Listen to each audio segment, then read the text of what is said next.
the Woodpreneur Podcast, where sawmill owners and lumber entrepreneurs grow their businesses.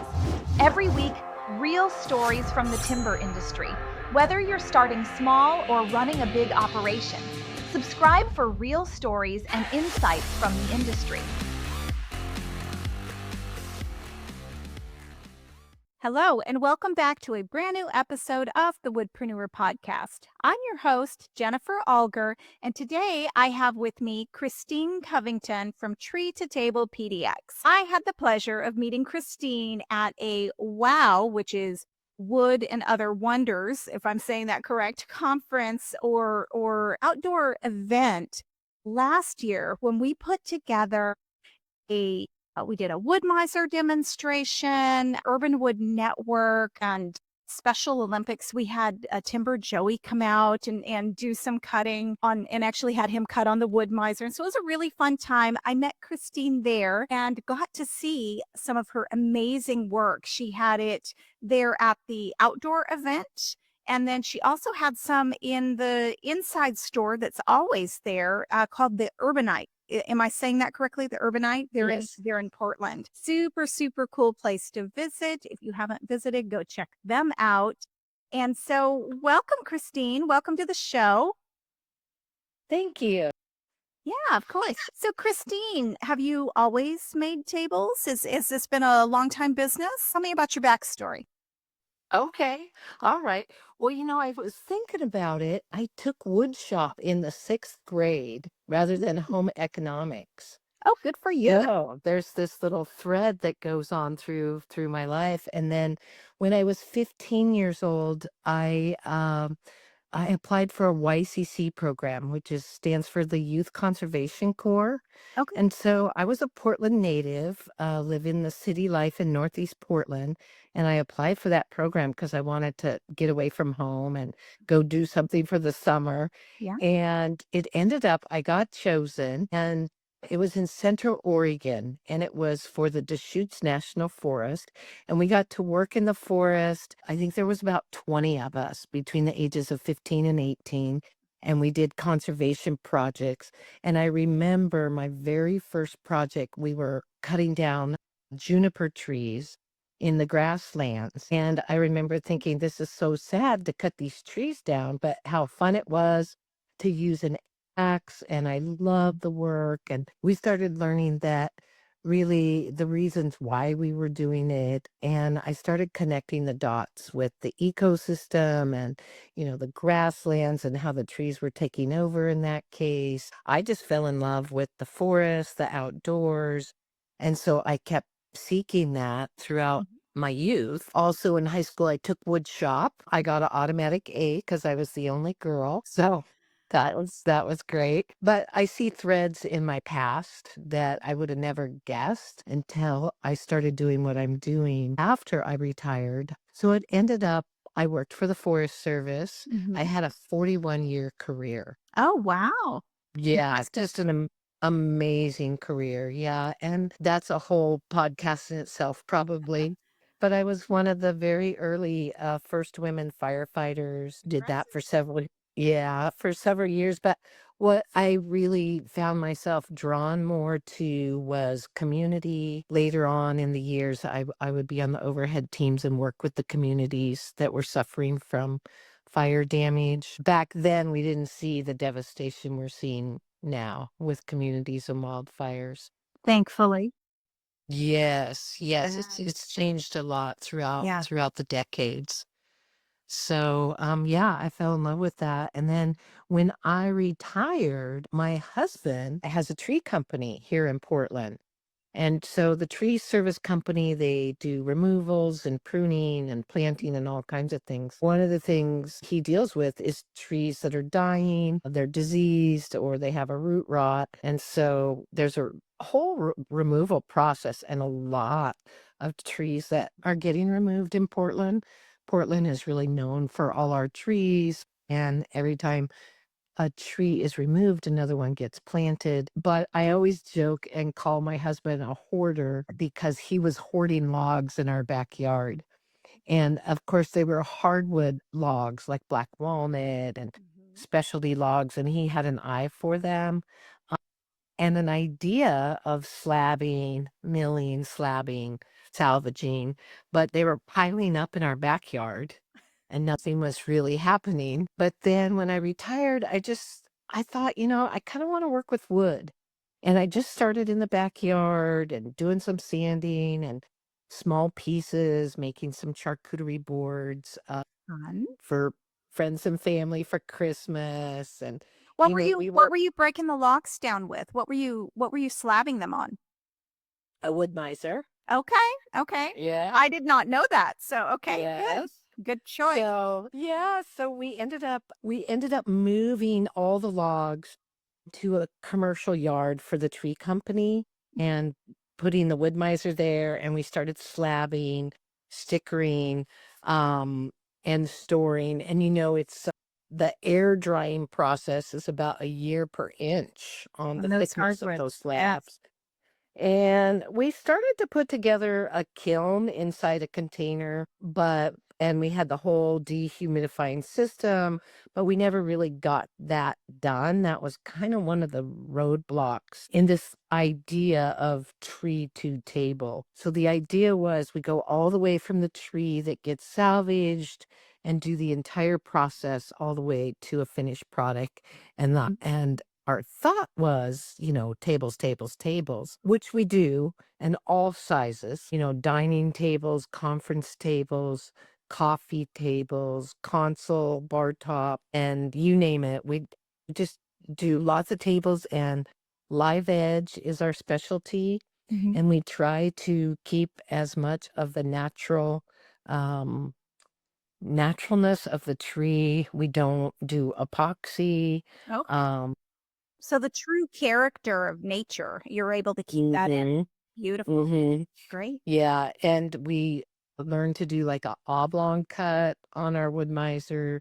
So we did those were really fun to do, like oblong type coffee tables, which was patterned after a coffee table I have of my grandmother's. And yeah, but we started working in my husband's garage that he built next to our house and setting up a little shop. And we got an Instagram going. I remember asking, yeah. And so this was 5 years ago. And so 2020, kind of the start of COVID, really. But I was doing these little markets and putting little table toppers and small things in. And Mm-hmm.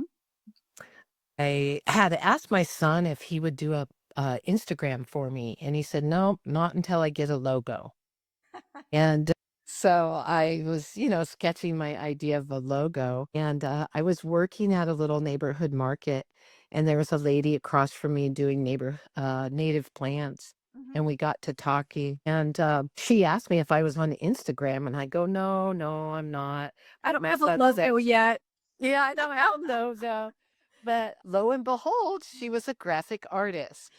And How yeah, well. yeah. And so that's one of the very early on things I learned in starting a business. I was very organic, very just in community, in the neighborhood. Happened to meet somebody. Of course, there's a graphic artist in every neighborhood. You just have to Right. meet them, right? Right. Talk to more people.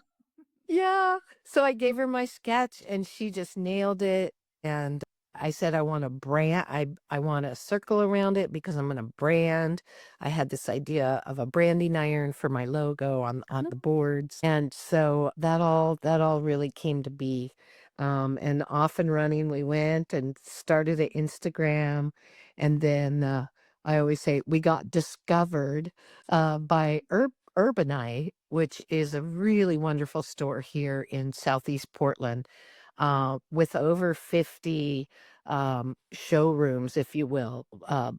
We call them showrooms because they're people that are curating, making, home style, like everything you could imagine for your home. There was a There's plant area in there that was super cool. Yes. Yeah. There's plants, there's books, there's vintage collection of clothing and goods and the antiques. And of course, we do wood and home goods, Glassware section.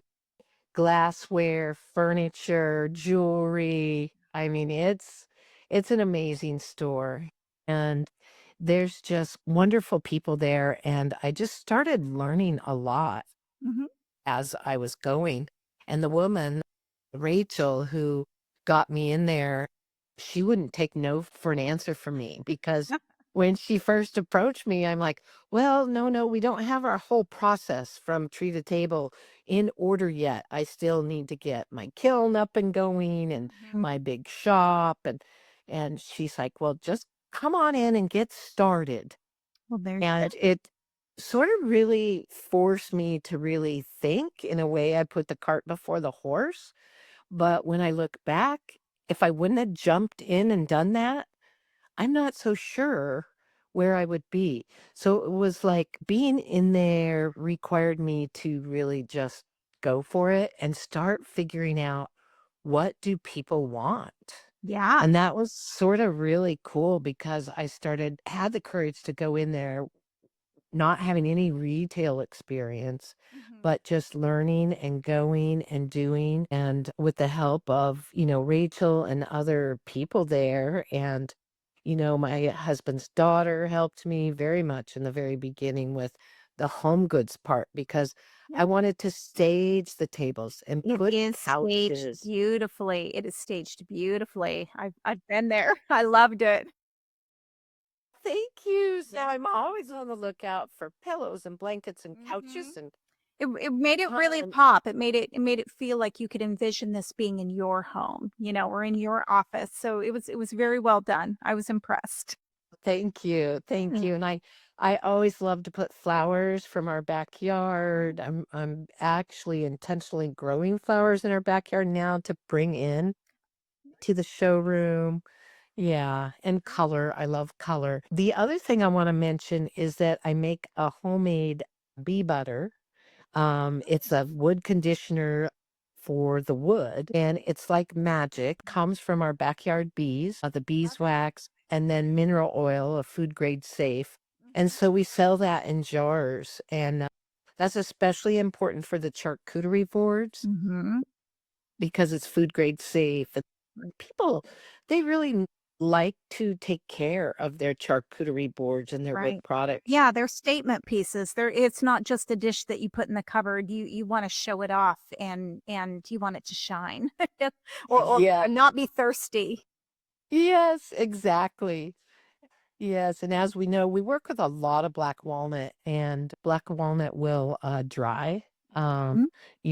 and so, reapplying that, it just perks it right up. That's great. Yeah, so that's fun that we've really been able to start this business pretty much in our backyard and in our garage, and then also over at our commercial yard. Yeah. And then of course, Urbanite. And one of the things we did there is we didn't want to take big slabs of wood in, but we made slab library with live edge shelves. And so it's like a library of books, only it's a library of slabs of wood with Okay. a flat end Mhm. joined on the back side. And people can go in there, they can pick out a shelf, and then we have a variety of brackets. People were asking us for brackets, so that's Great. what the people wanted. Great. We do a tremendous amount of custom work. So what they can do is contact us through our email, through our website, through my phone number, and we do all kinds of custom work, and we love that. Great. Yeah. So when did it go from you making a few charcuterie boards for your friends and family, this hobby, to a business? What was that tipping point for that? I think it was just jumping off and going into that showroom at Urbanite and really just a leap of faith. So that was Well, when you did your first sale was with Urbanite, or did you start with makers markets first, or yeah, we did a few makers markets okay. just getting out there, but I think to be sustainable, Mhm. I really think it was the showroom at Urbanite. And it was a scary time because that was the beginning of COVID. Yeah. And so remember we were going into lockdown, and so I had people saying, well, not only do you not know retail, you're just learning all this wood stuff and still doing the process from true to table, and it's COVID. But what happened, the magic of what happened, and I didn't realize it right away, but everybody was home They and were. people wanted to fix up their homes. They did. They wanted to do home improvements. There was a lot of DIY. Mhm. People wanted wood in their homes. Urbanite too is pretty spacious, so it kind of felt like more of a safe shopping experience, I think. Yeah, I mean, people were wearing masks, but it felt big and it is roomy big. and It is. not crowded. So, yeah, we really became in these, home lifestyle business for people, and Great. that was pretty interesting time. Yeah, yeah. So many small businesses. It was so weird. So many small businesses closed during COVID, and then so many opened and thrived. And it's just, and you feel, of course, awful for the ones that closed, but so happy that it just was that perfect magic, as you put it, of Mhm. timing for you to open. So, Yeah. yeah, so good for you. So you've got your butter, you've got your charcuterie boards. What would you say is the most exciting project that you have ever made? Oh, let's see. I have to say it was the world's largest charcuterie board Okay. event. So we got approached by Portland Fruit Tree. Mhm. Um, they put on an event. They are a nonprofit, and they wanted to do the event, the world's largest charcuterie board, and set the World Guinness Book of Records, Okay. which we did. We set the Oh, yeah. record. It's not in the Guinness book because it's like $5,000 to be in the Oh, book, okay. So which you broke the would, record but didn't publish it. Okay. yes, because that would have defeated the purpose of the nonprofit. Right, But right. um, How big was it? so 501 feet.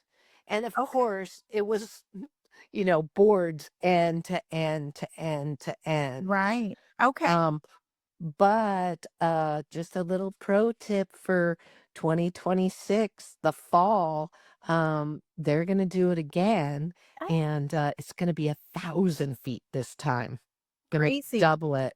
All And right. it was such a crowd pleaser. I mean, people loved it. And Did they put out like charcuterie on it for snacking and feasting? Oh, how fun.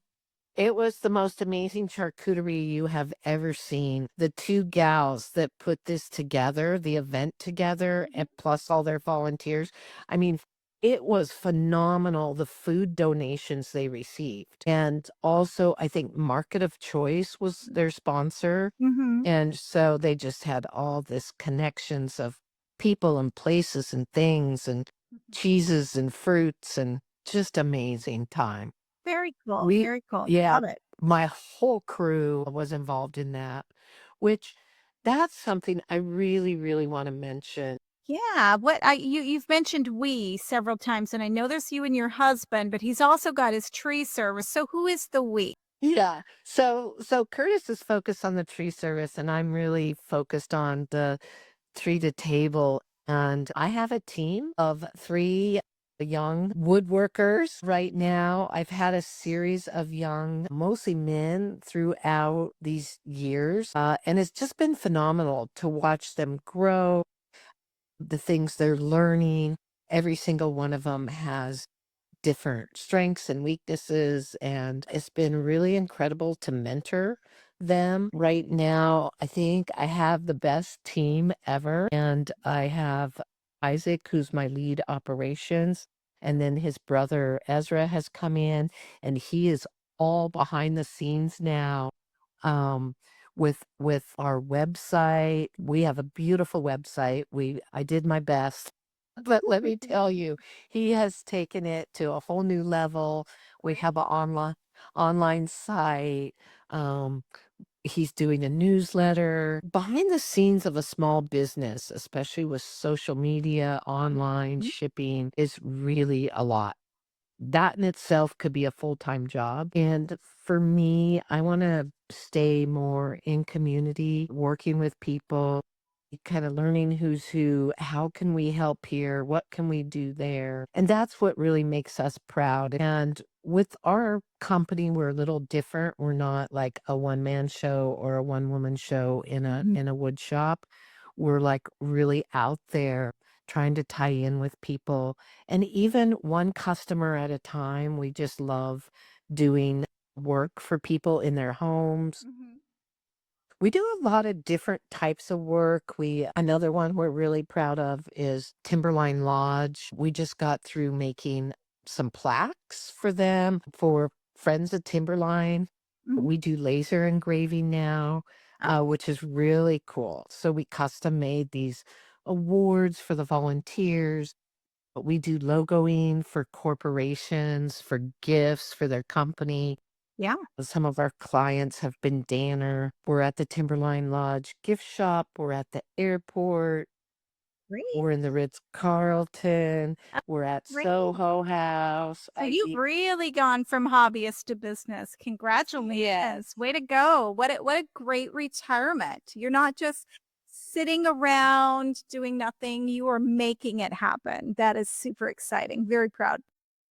Yes, yes. And what I love is that these are going to be like family heirlooms. They're going to like Yeah. live on. Future antiques. Yes. Yes.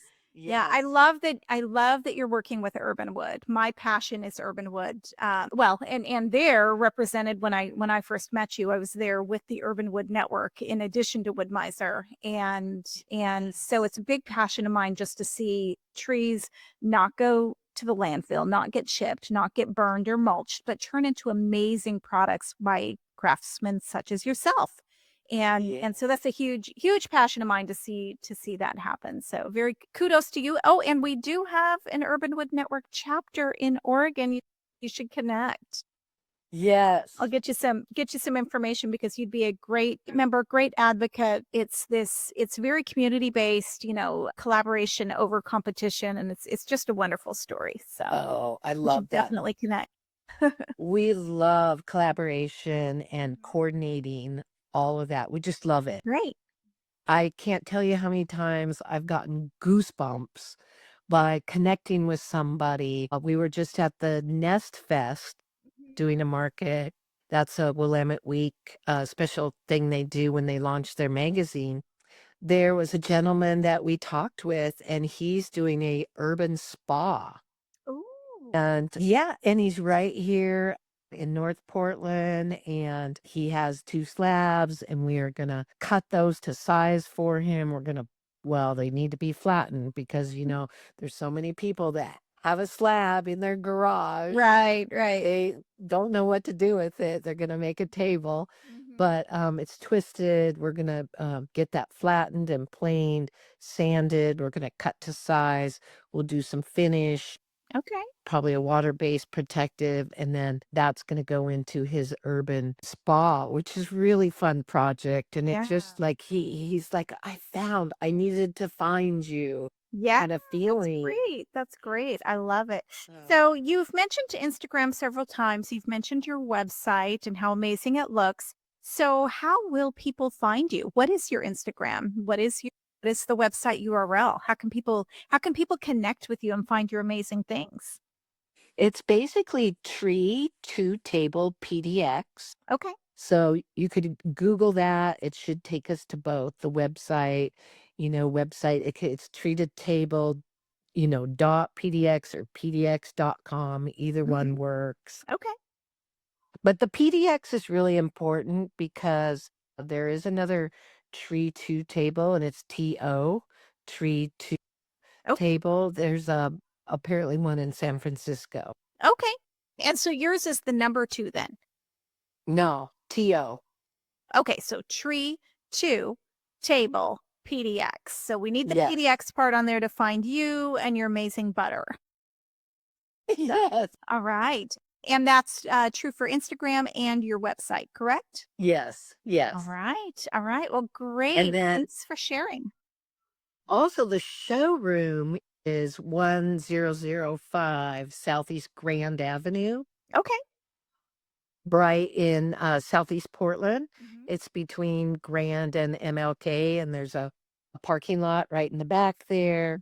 I really highly recommend that, not just for our showroom, but for Oh, all the it's showrooms. I will concur. It is absolutely fantastic. And actually somebody that was with us with Woodmiser ended up buying some antique furniture in there. So so it's a great showroom. I absolutely loved it. So all right. Yes. Well, Christine, thank you so much for being on today. Any parting words, any tips for the listeners?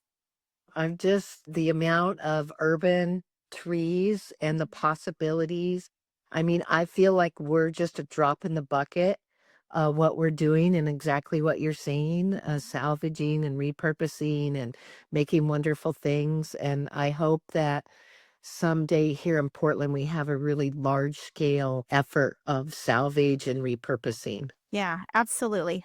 I agree. I hope so as well. So, all right. Well, thank you so much for Christine for being on today. And thank you, Thank you. everyone. Yeah, for listening to the Woodpreneur Podcast. If you enjoyed this episode, like, subscribe, and share. Hit the like button. Have a great week. Thank you.